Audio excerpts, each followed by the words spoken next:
Right. Now see, whenever you take any physical situation around us, when we model it mathematically, they lead to differential equations. Perhaps you have discussed about simple pendulum, when you were in intermediate, and even probably, if I'm correct, you are now studying what you call oscillations, right? What you call free oscillations, forced oscillations, damped oscillations. What happens when you tie a particular spring to one end of this fixed end. This is a fixed end, and to this you are hanging a particular spring, right? And now for this particular spring, let us say you are hanging a weight as well. Now see, if you pull this weight for a certain distance, and if you leave this, what happens? Due to the restoring force in the spring, it tries to oscillate up and down, isn't it? Right? When it is oscillating, if you want to know the displacement in the spring, you need to model it mathematically, right? So this idea even you can use in construction of bridges, isn't it? But a simple idea, when you look at this experiment, right, to find out the displacement of this particular weight, when it is in oscillations, when you model this mathematically, in fact, we use what you call Newton's second law of motion in this case. F is equals to m into a. The force acting on this object is proportional to the acceleration of this weight, isn't it? When you use this Newton's second law of motion, it gives you what you call a second order differential equation. Probably you're aware of this. If x is the displacement in the spring, we write it as d square x by dt square plus omega square x is equals to 0, right? So this is when the oscillations are free. Am I correct?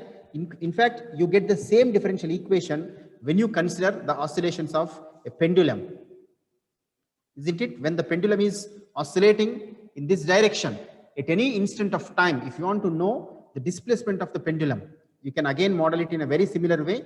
You will again get the same differential equation. We popularly study this as simple harmonic motion. I hope you remember this, right? See, this kind of differential equations we get in every physical situation, right? Nowadays, people are working on what you call tsunamis. Even when you model it mathematically, it gives you a partial differential equation with several variables. We discuss partial differential equations possibly in the next semester. But see, when we solve these kind of equations, it gives us several typical functions, right? Or else, if I take, for example, this, I may get the solution in terms of both cosine and, trigonometric as well as exponential functions. Something like this, cos omega t plus sin omega t, right? In fact, I can say this is a simple function, but sometimes, one more thing you can remember, when we observe this, physical, things around us, we always try to represent them geometrically only in Cartesian coordinate system. We try to assume them as only squared things. But in most of the cases, when you observe things around us, they are either spherical or cylindrical. Right? Most of the objects we observe around us, they are either spherical or cylindrical. Yet, we try to assume them as only squares or rectangles. That's how we never get anything exactly. But see, when you really consider them in these coordinate systems, either spherical coordinate system or cylindrical coordinate system, we get solutions very, very complicatedly, right? We get the differential equations complicated, and even their solutions are also much complicated. When we solve these kind of equations, we'll get the solutions as some functions which are highly complicated, right? When the solutions are highly complicated, we cannot really interpret them. Interpretation in the sense, when we perform mathematical operations on those functions, right? We cannot really perform mathematical operations very easily. Mathematical operations in the sense, I can simply take two simple operations, what we know. One is differentiation, the other one is integration. In a case, if I get this as a solution of some system, right? Can we integrate this function, you see? Absolutely impossible, right? With the methods, whatever are available so far, we cannot really integrate this function. But how can we integrate this still? Yes, we can use what you call numerical methods to integrate these functions. right? Whenever you take several physical systems, we need functions, we get functions which are highly complicated. But then how to perform mathematical operations on these functions? Then people come up with some simple idea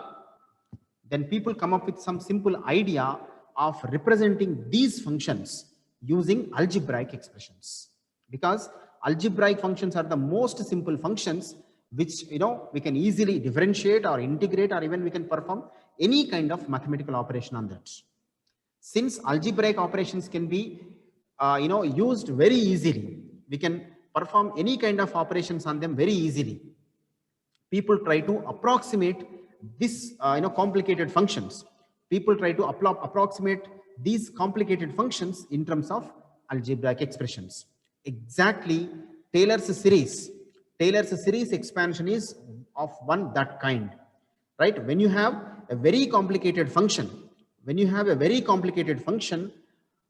try to represent that complicated function in terms of infinite sum of algebraic expressions, right? When you have a very complicated function, we try to express that complicated function in terms of simple algebraic expressions. Okay, this is a basic idea why we need what you call Taylor series expansion. And see, we are widely using Taylor series nowadays without knowing we are using that. We are all using calculators. We are all using computers. When we ask calculator to know the value of sine of e to the power of x, let us say some x is equal to 0.2. It gives you some value in decimals. But how calculator is calculating this? There is some program, definitely, I agree with that. But how people have developed that program? It is exactly based on this Taylor series expansion, right? So, see, computer cannot understand all these functions. But what program they have written, you see, they try to express this function in terms of these algebraic expressions.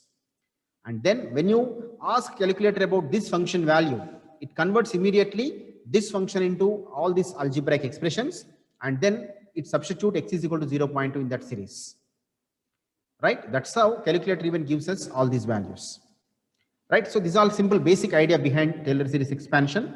Without wasting our time, let me just move on to the definition of this. What is Taylor series actually? Now see, as I told you, now when I are given a complicated function, to express that function as a linear combination of several algebraic expressions, we want that function to be continuous. Not in other cases, we can express what you call Taylor series.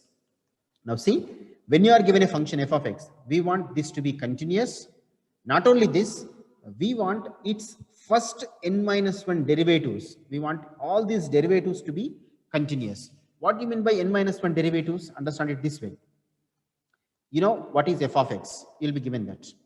Then if you call f dash of x is the first derivative of f of x. Then if you write f double dash, it is the second derivative of f of x.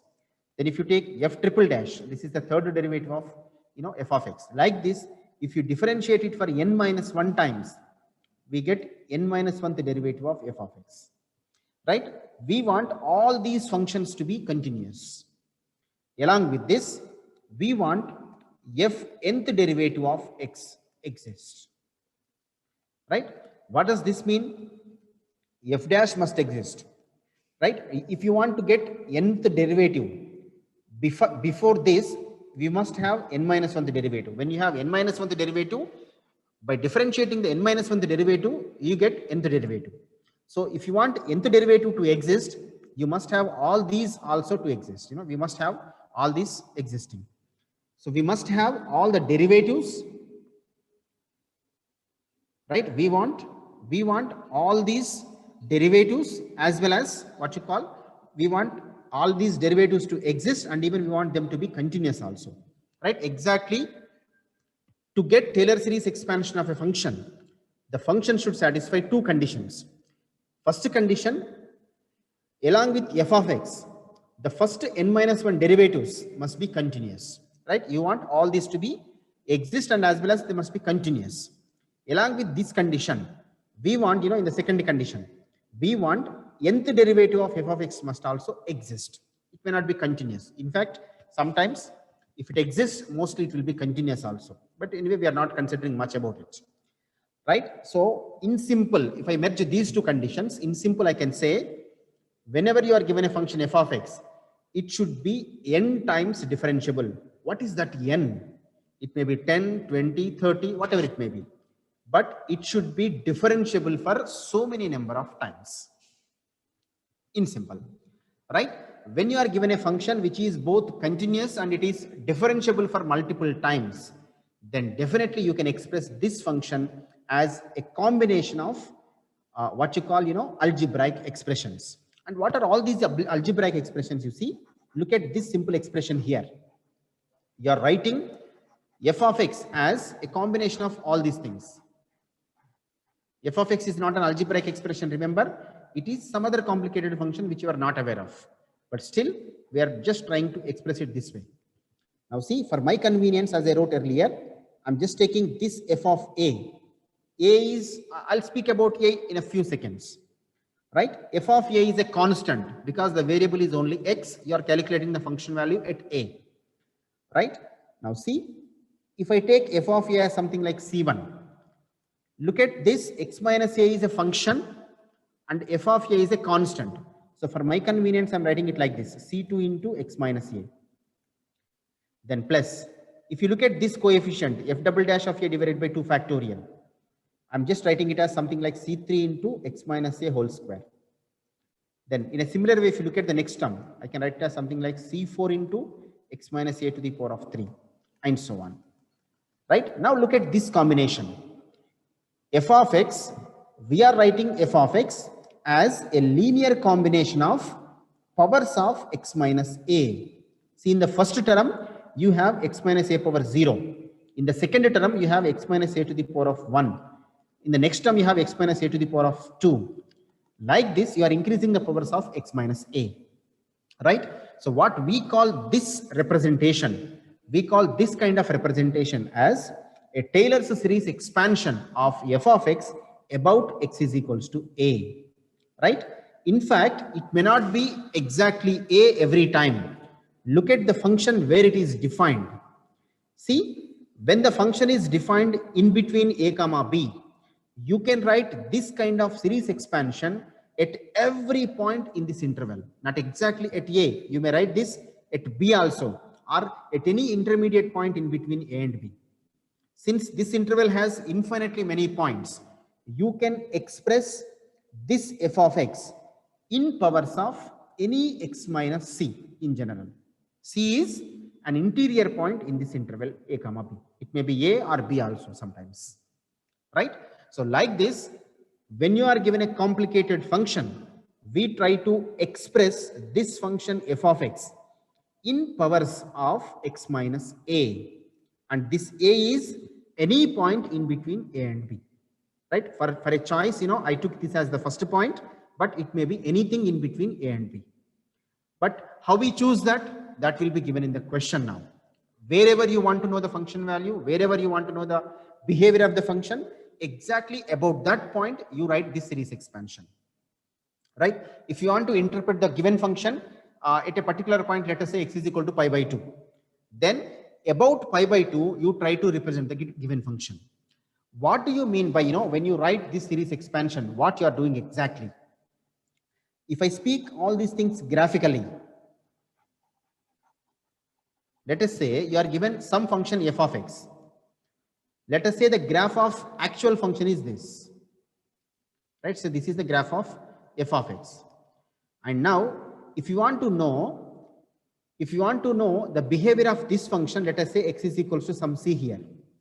Then by expanding this function in Taylor's series about x is equal to c, what you are doing, you see, exactly around c, you are approximating the original function. You are approximating the original function by an infinite sum of all these algebraic expressions. Right? You are approximating the original function by sum of infinite number of algebraic expressions. Right? Beyond this, I don't know. But exactly about a particular point, you are approximating the original function and this original function by sum of infinite number of algebraic expressions. But how many terms we take every time, that is up to us, right? If I want to know, if I take only up to the third term, if I take it only up to x minus a to the power of 3, we call normally it as third order approximation, third order Taylor series expansion. If I take this up to x minus a power 4, I call then it as fourth order Taylor series expansion, right? Like this, by taking several terms, we try to approximate the original function by this series expansion, right? Please try to look at this series expansion carefully. When we write Taylor series expansion of this function f of x about x is equals to a, what we are doing? See, it is f of a, then f dash of a, then f dash of a by 2 factorial, then f double dash of a by 3 factorial, and if you write the next term, it will be x minus a power 4 into f fourth derivative of a divided by 3 4 factorial, and so on, right? So this series has normally infinitely many number of terms, but we write only, we write only few terms as we required. Okay, so in simple, we call this as the Taylor series expansion of a function f of x. Okay, so keeping this idea in mind, let's try to solve a problem. And if anybody have any questions so far, you can just raise your hand. We can discuss about it. Right? So all you need to remember is only this simple definition. When it is Taylor's series expansion, you need to remember this. Right? And then the remaining things anyway we can discuss particularly. Now look at this question. I want to get the Taylor series expansion of sin x. See, to understand the things, we are proceeding with some simple functions.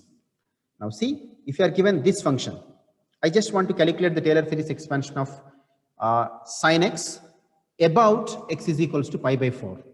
Right? Understand this carefully. You are given this to expand sin x in powers of x minus pi by 4.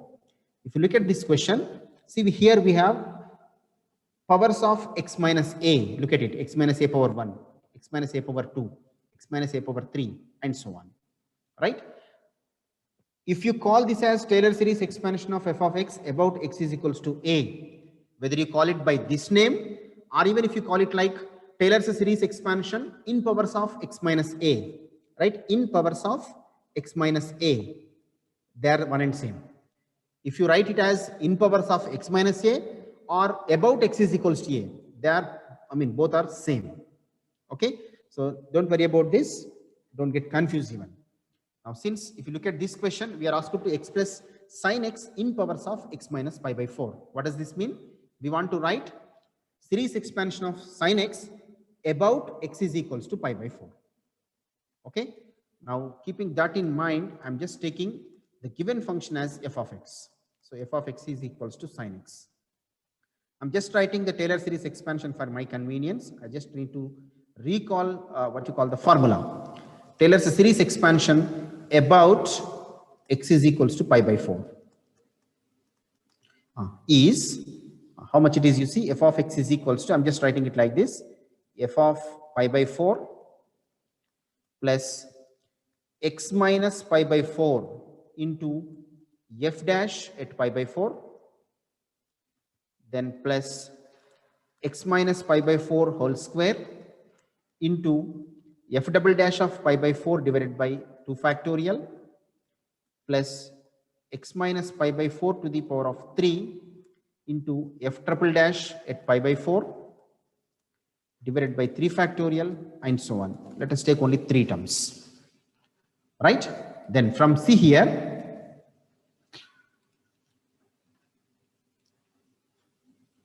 I'm just calculating, what values you need here. We want to calculate, all these coefficients, f of pi by 4, f dash of pi by 4, f double dash of pi by 4, f triple dash. If you calculate these values, then automatically by substituting them in this particular expression, we get what you call the required Taylor series. So let me just calculate them one after the other. Before calculating them, we must have the derivatives as well, right? So I'm just calculating all those derivatives. See, the function what you are given f of x is sin x. If you differentiate these ones, we'll get f prime x. See, f dash of x, derivative of sin x, as you know, it is cos x. Then if you differentiate it again, f double prime, derivative of cos x is minus sin x. Then if you differentiate it again, f triple prime, see it is derivative of minus sin x, which is minus cos x. Now from these things, if you calculate these values, f of pi by 4, see how much it is, f of pi by 4. If you substitute x is equal to pi by 4, it is sin pi by 4. Sin pi by 4 is, as you know, 1 by root 2. Then if you substitute what you call pi by 4 in cos x, f prime of pi by 4, it is also 1 by root 2. Then f double prime of pi by 4. So if you substitute x is equal to pi by 4 in this expression, minus sin pi by 4, which is minus 1 by root 2. Then the same way here also, if you substitute this, f triple prime of pi by 4. So even this is also minus 1 by root 2. So we got all the required coefficient values. Now let us just substitute everything into this expression. So therefore, by Taylor's series, therefore the Taylor's series expansion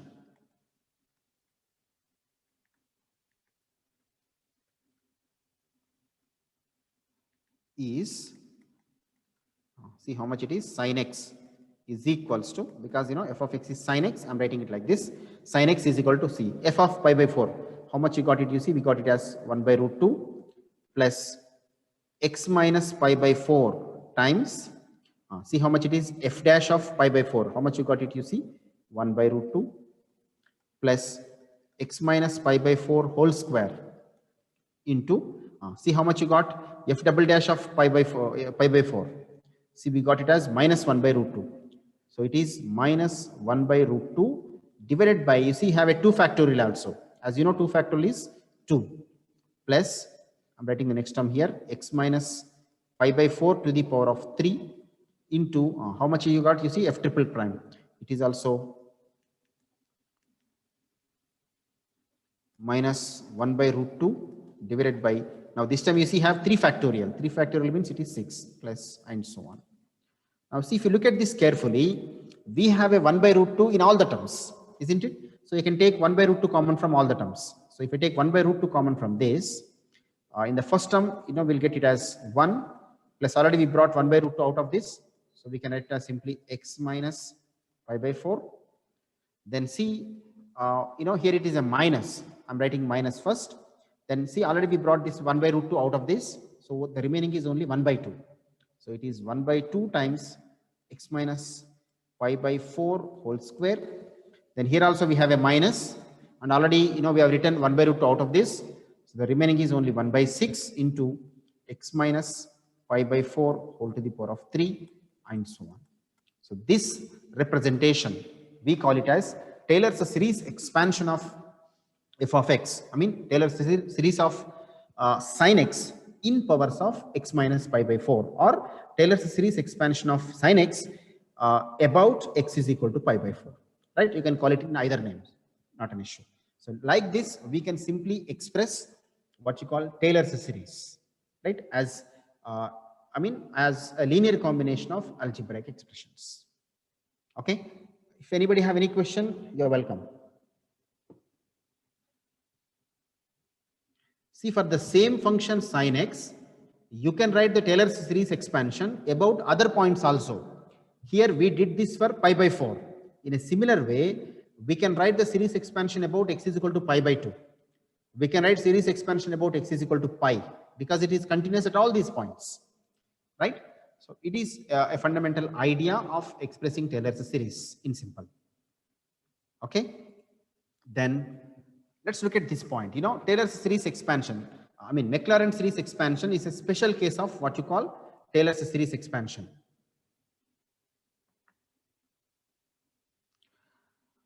Somebody is asking me, x minus pi by 4 also necessary, sir, to take common?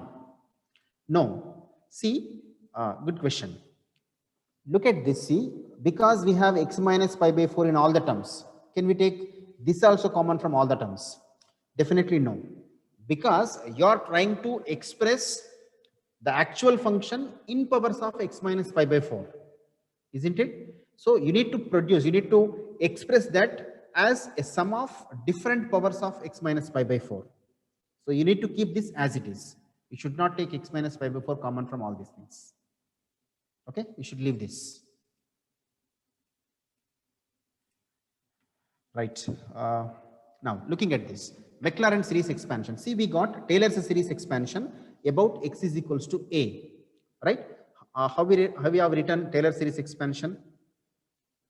When you are given a function f of x, we have written it like this: f of a plus. Actually, we should write it this way: f dash of a into x minus a plus f double dash of a divided by 2 factorial into x minus a to the power of 2, and so on.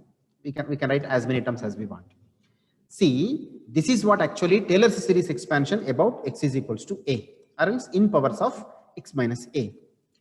Now, in particular, if I write this Taylor's series about x is equals to 0, right? I'm taking one interesting number, x is equal to 0.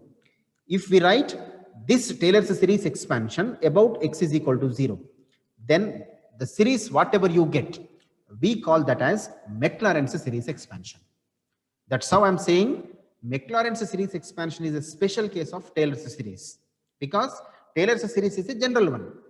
Whereas if you calculate the Taylor's series exactly at 0, about 0, then you are calling it as Mclaren series. Then you can expect what happens, the Mclaren series. F of x is equals to, you are then simply substituting a is equal to 0, nothing else. Right? In this series expansion, if you write a is equal to 0, you will get what you call the required Mclaren series. See what it is? F of 0 plus, see what you get here, x minus 0, isn't it? X minus 0 means it is only x.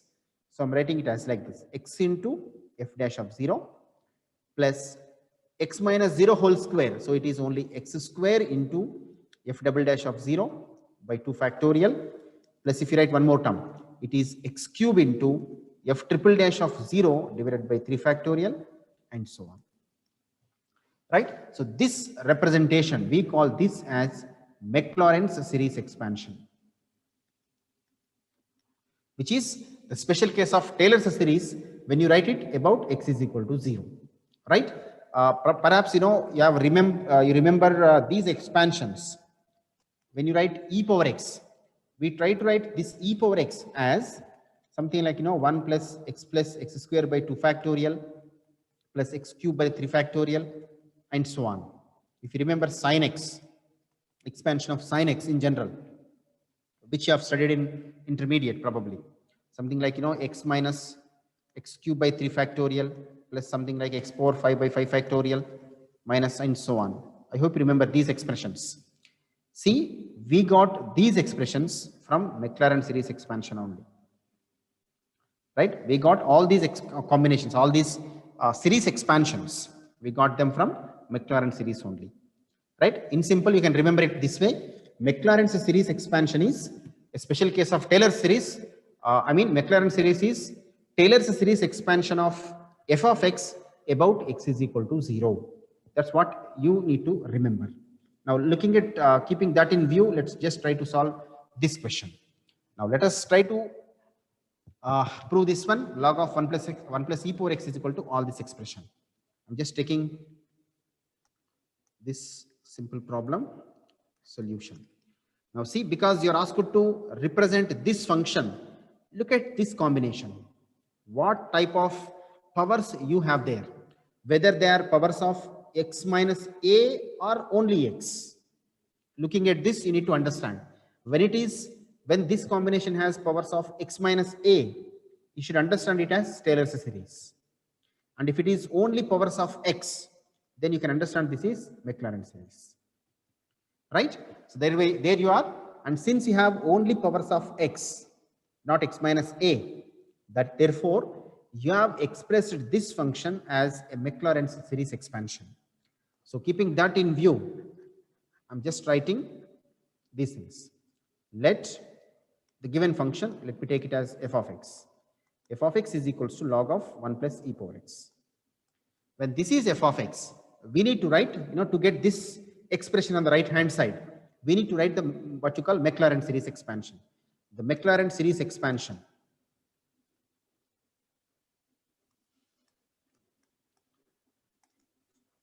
how much it is, you see, f of x is equals to f of 0 plus x into f dash of 0 plus x square into f double dash of 0 by 2 factorial. Then see, we have this up to x power 4. That's how I'm writing this also up to x to the power of 4. F triple dash of 0 by 3 factorial plus x power 4 into f fourth derivative of 0 by 4 factorial and so on.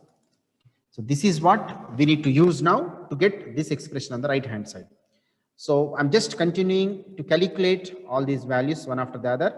F of x. See how much is f of x?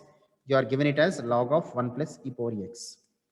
Now from this expression, if I calculate the value of f of 0, because I want it right. So f of 0, how much? Anybody? I'll just allow you to unmute yourselves. Please speak out so that the discussion will be good. Yeah, those who are aware of the answers, unmute yourselves. Now see, if you calculate f of 0, you need to substitute x is equal to 0 in this expression. Yeah, so it is log of 1 plus e power 0 is also 1, right? You are substituting x is equal to 0, that's it. So then this will be log 2, right? 1 plus 1, it is log 2. Let's keep this aside, right? This is f of 0. I write it this way so that we can use it later easily. F of 0 is equals to log 2, right? Let me just give a box to this. Then if I differentiate this, see how much you get f dash of x. How can we differentiate log x? E power x by 1 plus e power x. Yeah, when we differentiate log x, as you know, we get something like 1 by x. So here for this problem, I mean this function, we first get it as 1 by 1 plus e power x. But we need to differentiate this denominator again, so that we get the denominator differentiation of it is only e power x. So f dash of x will be e power x divided by 1 plus e power x. Right, see? Now from this, for my convenience, okay, let it be like this. 1 by 2, sir. All right. So if you substitute, I just thought of writing it in other way, but let us proceed with this. If you calculate f dash of 0, right, see, you need to substitute x is equal to 0. So it is e power 0, 1 divided by 1 plus e power 0 is again 1. So you will get f dash of 0 as simply 1 by 2. Let's keep this aside. Now let us try to differentiate this again. F double dash of x. Now see what happens if you differentiate it again. It's like u by v, correct? We can use what you call u by v rule. So I'm just writing that. We first keep denominator as it is, but if you differentiate numerator, it is e power x. Minus, if you keep numerator as it is, differentiation of denominator is also e power x. Divided by, you will get square of denominator. So if you can simplify this, see how much you get. I'm just multiplying these two, 1 plus e power x into e power x. So it is e power x plus e power x into e power x. See how much it is? E power 2x, e power x plus x otherwise, right? It's like e power x into e power x. So we write it like this, e power x plus x, which is e power 2x, right? Then minus, here also the same thing, correct? So here also we get e power 2x divided by, I don't want to expand this, let it be like this, e power x whole square. So that you see, you can cancel that e power 2x in the numerator, isn't it? You can cancel simply these two terms. So we'll get this as e to the power of x divided by 1 plus e to the power of x whole square. So this implies if you differentiate, if you calculate f double dash of 0, see how much you get? E power 0 is 1 by 1 by 4. Yeah, 1 plus 1 whole square. That's how we get it as 1 by 4. So this implies, I'm just writing it like this, f double dash of 0 is equals to 1 by 4. Right now, we need to differentiate this f double dash to get f triple prime. So we got it this way, say e power x by 1 plus x, 1 plus e power x whole square. I'm continuing here. We got f double dash. For reference, I'm writing it again. E power x divided by 1 plus e power x whole square. Now see if you differentiate this again, f triple prime. See again, it's like u by v. So I'm differentiating it again. You can first keep this denominator as it is. Then if you differentiate the numerator, it is e power x. Minus, what else you see? If you now keep this numerator as it is, then differentiation of denominator, it is 2 times 1 plus e power x into, if you differentiate this 1 plus e power x again, we get e power x divided by, square of the denominator. So we get it as 1 plus e power x to the power of 3. Let's see, we need to now differentiate, we need to just simplify this because we need to differentiate it again. We want even a fourth derivative. So I'm just trying to simplify it this way. It is equals to, shall we take 1 plus e power x common from this numerator? So if we do so, you can take 1 plus e power x common from this numerator. Then what remains, you see, e power x into 1 plus e power x minus 2 times e power 2x, or else e power x into e power x. In either way you can write it. Divided by, we have 1 plus e power x to the power of 4. Then this is equals to, you can cancel one term here, right? One term can be cancelled there. So when you cancel one of the terms, in the numerator first, we'll get these things. E power x plus e to the power of 2x minus 2 into e to the power of x, 2 into e to the power of 2x divided by one term, we have cancelled one term here. So we get it like this, 1 plus e power x to the power of 3. Correct? Then now if you substitute, somebody is saying, can we take e power x also common from the numerator? Yes, we can do, but do we get any advantage with that? If I simplify this, we'll come to understand that. Now see how much we are getting. This is e power x minus 1 minus 2, right? So it is minus e to the power of 2x. As somebody is saying, we can take e power x common from the numerator. But when you take so, it happens to be like this. When you take e power x common from this, we get it as 1 minus e power x. Right? See, when you have this one, we need to differentiate it, one more time in the next step. But while differentiating, for the fourth derivative, we need to use u by rule in the numerator and u by v on the whole. That's unnecessarily one more problem, right? So I don't want to get into that. That's why I leave this like this. Now see, from this, if you evaluate f triple dash of 0, see how much you'll get. When you substitute x is equal to 0, we get 1 minus 1 divided by 1 plus 1 to the power of 3. Because it is 1 minus 1, we get the value of 0.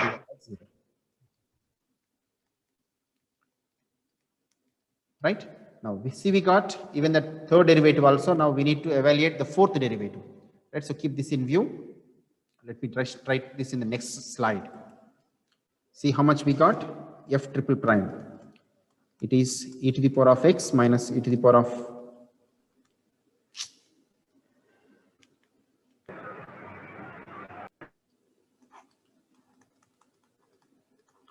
let's say this is what we got, f triple prime, and now I'm trying to differentiate it again. F fourth derivative, x is equals to, see again the same u by v rule, right? So I'm keeping this 1 plus e power x to the power of 3 as it is. Now if I differentiate this numerator, see how much you get? E power x minus 2 times e power 2x. Then minus, now if you keep this numerator as it is, e power x minus e to the power of 2x into, if you differentiate this denominator, we get it like this, 3 times 1 plus e to the power of x to the power of 2 into again e power x, because we need to differentiate 1 plus e power x. All this divided by square of the denominator, so we get it as 1 plus e power x to the power of 6. Right? I don't want to simplify this anyway, we are not going to differentiate it again, right? So let me directly substitute the value of 0 in this expression. F fourth derivative of 0. See what happens when you substitute x is equal to 0, it is 1 plus 1. So it is 2 cube, 8. Here if I substitute x is equal to 0, we get e power 0, 1. So it is 1 plus 1, 2. 2 cube is 8. Then here if you substitute x is equals to 0, it is e power 0, 1 minus 2. Shall we write it? Let me write it directly. It is minus 1. Then minus, here if you substitute x is equal to 0, we get 1 minus 1. So it is anyway 0. Since it is 0, product of all these terms will also be 0, right? So I'll just write this as only 0. And in the denominator, when you substitute x is equal to 0, you see how much you get. 1 plus 1, it is 2, 2 to the power of 6. 2 to the power of 6 is 64. So we get this as simply what you call minus 8 divided by 64, which implies, we'll write f fourth derivative of 0 as minus 1 by 8. Right, see, now we got all the required values. Now let us substitute everything into the formula for Taylor series. Now, therefore, the Taylor series is, not Taylor series this time, it is Mclaren series.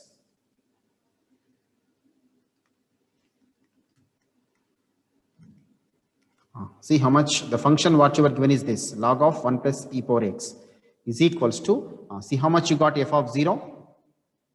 We got it as log 2 and 1 by 2, the next one. So f of 0, log 2 plus f dash of 0, it is 1 by 2 into x plus f double dash of 0. See how much you got f double dash of 0.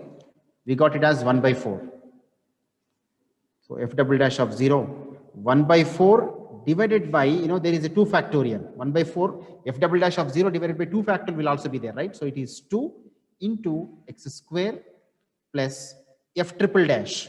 See how much we got? F triple dash, we got it as 0. So something into 0. So it is 0 times x cube. Then the fourth derivative, we got it as minus 1 by 8 plus minus 1 by 8 divided by, there is a 3 factorial, which is 6 into x to the power of 4. I'm sorry, this is 4 factorial. Sir, 4 factorial. Yes, I got it. 24 and so on. So therefore, log of 1 plus e power x is equals to, see, it is log 2 plus 1 by 2 into x plus, 1 by 4 by 2, no? So it is 1 by 8 into x square. Then the next term is 0 minus 1 by 24 times 8. It is 1 by 192 into x to the power of 4 and so on.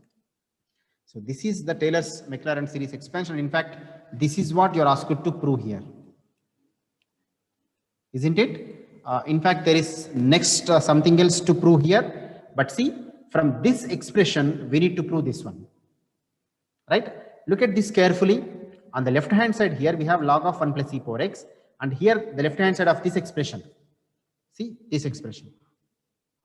If you look at this, the left hand side expression of this equation is the derivative of this left hand side.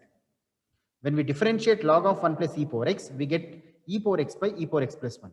So to get this expression again, you need to differentiate all these terms. When we differentiate this left hand side function, we get this left hand side. And if you differentiate log 2, it is 0. When we differentiate x by 2, we get 1 by 2. If you differentiate x square, it is 2x by 8. 2x by 8 means x by 4. And if you differentiate this, we'll get 4x cube by 192, which is x power 3 by 48. Right? So we got the Mclaren series expansion. I leave this to you. Just, the last term what we got here. From this expression, from here. From this expression, differentiate this on both sides.